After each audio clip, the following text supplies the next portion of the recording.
Direto ao ponto. Eu vou te ensinar a deixar seus vídeos com aquele aspecto cinematográfico. Ensinar a criar uma cena cinematográfica com apenas 5 cliques, 5 detalhes. Sou Carlos Melo e muito bem-vindo a esse tutorial de VFX.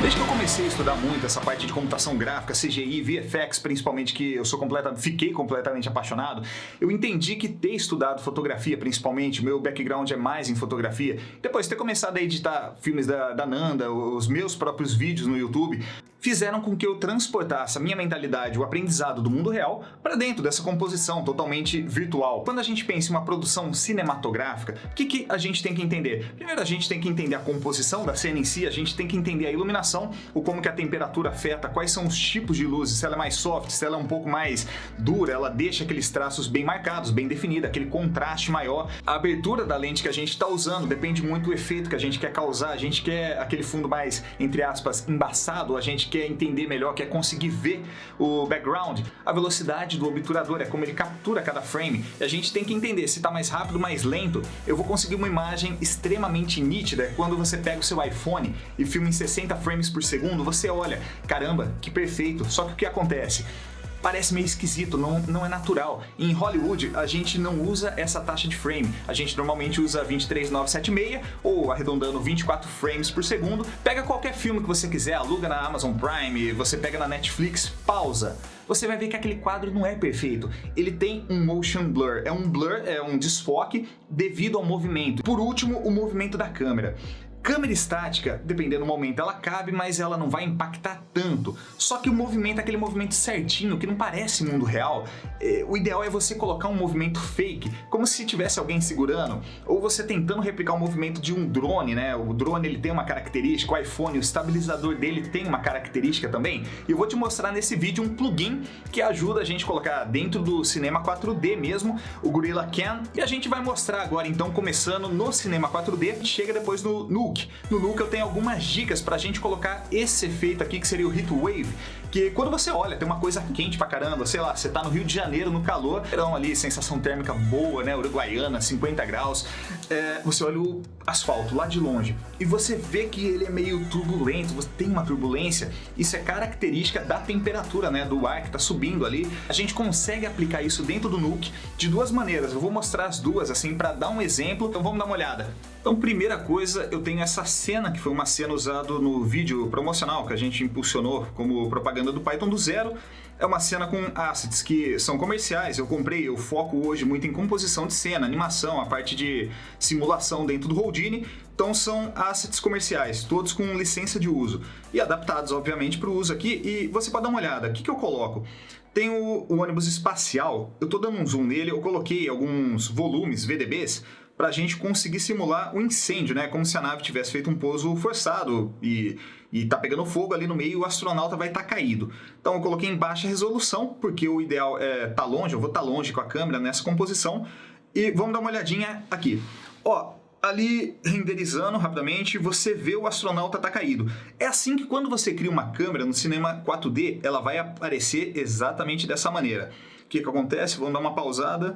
Você olha ali na esquerda, eu coloquei um movimento, a câmera se afastando, né? Então, acho que foram 100 frames, um pouco menos que isso, a cena era bem curta. E qual que é o problema? Cara, desse jeito tá bonita a composição, mas você pega um filme de Hollywood, tá como se tivesse todo mundo com o mesmo foco.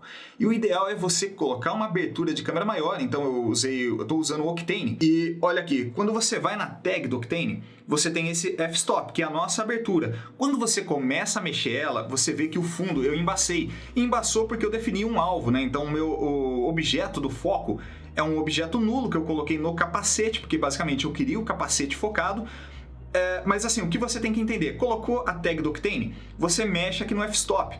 Isso já dá um aspecto cinematográfico legal. Os filmes de Hollywood, obviamente, quando você precisa enxergar longe, você coloca um número alto. Você vai colocar 30, 21, 8, depende. E depende se a sua cena também está na mesma escala.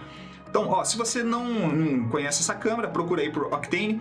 E Octane você digita Shift-C, Octane Camera, e vai aparecer. Então olha a diferença, como que a gente já consegue quebrar um pouco a nossa cena. Só a animação, eu criei uma câmera que só pra gente entender esse movimento, né? Você criou uma câmera, ela tá parada.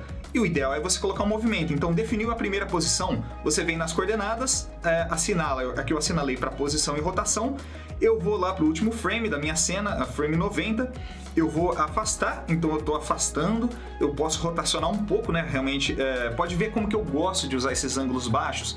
Eu acho que dá um pouco mais de dramaticidade na cena. Ó, arrastei para o lado e você vê ali nas coordenadas, na direita, no nosso painel de atributos, ele estava vermelho, mas ele está amarelinho. O que significa? Para ele salvar essa posição, eu tenho que vir clicando e deixar ele vermelho de novo. Ou seja, eu marquei ele vermelho ali no começo e agora eu deixei ele vermelho aqui também. Eu criei um keyframe. E esse keyframe, se eu der o play, você vai ver essa animação. Deixa eu só desabilitar o render desse fogo ali atrás do incêndio para não ficar tão pesado. Olha aí que bacana. Então é assim que eu crio um movimento de câmera. Então a gente viu, eu tenho foco para trabalhar e eu tenho movimento de câmera. Só que não é só isso. Sim, uma dica, galera. Se você quiser ver como que fica a apresentação, como se fosse para renderizar e coloca to make preview, ele vai mostrar exatamente o que está mostrando no seu viewport. Então você tem o GorillaCam. O GorillaCam é um plugin de terceiros que ele é muito legal, cara. Porque você pega uma câmera sua existente, você trabalhou ela, você pode criar uma do zero também com ele, mas você vai colocando algumas configurações e você adiciona aquele shake, né? O movimento, é um movimento que ele não deixa tão perfeito, mas parece mais como do real. E você tem vários presets, por exemplo, a categoria cinematográfica. Coloquei aqui correndo dos zumbis. Tipo, olha só que legal, ele criou um movimento a partir do seu ponto de início, a sua rotação de início, rotação de final, posição final, como se você estivesse correndo de um zumbi. Não é só isso, né? Você tem também câmera de drone e várias outras de combate, simulando combate e tudo mais. Só que eu não vou entrar em cada detalhe aqui, né? Mas se eu quisesse criar uma câmera de drone, eu tenho que jogar só a posição da minha câmera mais para cima, porque aqui eu fiquei abaixo do nível do solo. Então, ó, vamos lá. Eu fui para minha posição inicial. Tô lá no meu frame 2, posição inicial. Eu subi, eu arrastei, fui para o meu frame final, eu também subi um pouquinho. E no GorillaCam eu coloquei o preset de drone. Então, assim, você vai ver que não é aquele movimento tão automático, né? Aquela coisa, pô, esquisita. Vamos lá. Marquei a posição. Gerei o keyframe. Quando eu der o play, olha só o movimento, se não lembra um drone da DJI, um Mavic Air 2, qualquer coisa do tipo. Vamos colocar... Olha aí, o movimento, viu como lembra? Ele consegue reproduzir. Isso é muito legal, cara. Outras dicas, então beleza, a gente viu a abertura, a gente viu o movimento de câmera, como criar um pouco mais de imperfeição no movimento de câmera, até como tentar imitar um drone, uma corrida de zumbi, um combate. Dentro da tag do Octane, você tem o pós-processamento e você assinala, você deixa ele habilitado. Aqui, ó, é o Bloom Power. Vou gerenciando, mas olha como que ficou com uma claridade maior na tela. E isso já está mudando completamente do que a gente tinha lá no começo. Então você lembrar também que a composição é muito importante. Você vê onde que as coisas estão para você conseguir posicioná-las melhor, né? Para você imaginar. E, cara, assistir filme e pegar referência. Sei lá, assiste Interstellar, que eu vi bastante para pegar referência. A gente vai pro Nuke. O Nuke é incrível como que muita gente não conhece ou não usa aqui no Brasil, mas, cara, sinceramente, eu acho que é o principal software se você está pensando em ir para um outro patamar de produção. Aqui eu coloquei a cena que a gente gerou, eu renderizei ela, né? Então você tem essa cena inicial, trabalhando um pouco o color grading, muito baseado nas cores que aquele meu trailer ele tinha. E olha aqui, esse plugin Heatwave, a gente busca muita referência no mundo real de footage, muitas cenas, para ver como que seria uma cena de incêndio. E você pode reparar essas ondas que estão na tela, são as ondas de calor realmente. Esse plugin, ele não vem junto com o Nuke, mas você baixa ele gratuitamente. Então é o Heatwave e você tem todo o ajuste de parâmetro. Quer colocar uma fumaça mais preta? Você quer colocar o haze ali na sua cena para dar um volume, né? Para dar uma atmosfera? Você vê que ficou bem melhor. Agora, se você quer ir mais além, você pode exportar suas cenas do cinema 4D em formato ABC. O ABC ele é reconhecido, tem alguns detalhezinhos, mas olha, aqui eu trouxe as minhas duas câmeras. Então eu tenho uma câmera que foi usada em outra cena, acabou que eu não usei ela, né, do jeito que eu queria, ela acabou servindo para outra coisa, mas eu importei no Nuke as minhas duas câmeras, eu importei o ônibus espacial, o meu astronauta, ele tá lá na composição. E o que é legal, cara? Às vezes você trabalhar partículas, sei lá, eu quero areia, eu quero trabalhar névoa, eu quero uma explosão, qualquer coisa do tipo. Ali no cinema 4D pode ficar pesado, né? E às vezes é uma coisa que não requer o engine deles, você traz para o Nuke, você tem esses objetos, e ó, aqui eu vou pegar uma outra cena, por exemplo, vamos pegar uma outra cena só para exemplificar melhor. Aquela cena da Nanda caminhando. Eu trouxe os meus objetos, olha aqui, você pode dar uma olhadinha como que ficou. Eu tenho um movimento de câmera, então do cinema 4D eu exportei, eu importei no Nuke, e esse Fogbox, ele já é nativo do Nuke. E o Fogbox, ele cria partículas, basicamente.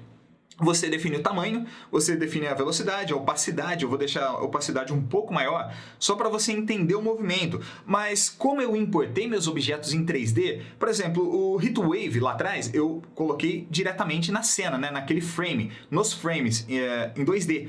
Mas se eu posso aplicar ele também em 3D, eu posso aplicar ele num ponto específico da minha cena. Por exemplo, o astronauta está muito longe da nave que está pegando fogo. Cara, eu só vou realmente querer essas ondas de calor lá no background. Não faz sentido, né? Vai estragar minha cena se eu colocar mais pra frente. Então é isso, eu mostrei um pouquinho dos bastidores de uma cena da primeira produção do Sigmoidal VFX, que foi um vídeo promocional pro Python do Zero, curso que a gente abriu agora, a gente fechou as inscrições. Para quem perdeu a oportunidade, a gente vai abrir novas oportunidades por 24 horas, segunda-feira agora. Então, quer aprender Python? Fica ligado. Não esquece de curtir o vídeo, seguir o canal, isso ajuda pra caramba. Sabe que eu não sou o cara que pede, mas agora até estudando mais o YouTube eu vejo quanto que isso é importante para esse conhecimento chegar para as outras pessoas ali. E vamos nessa pra cima, Sigmoidal VFX, até mais, até o próximo vídeo, valeu!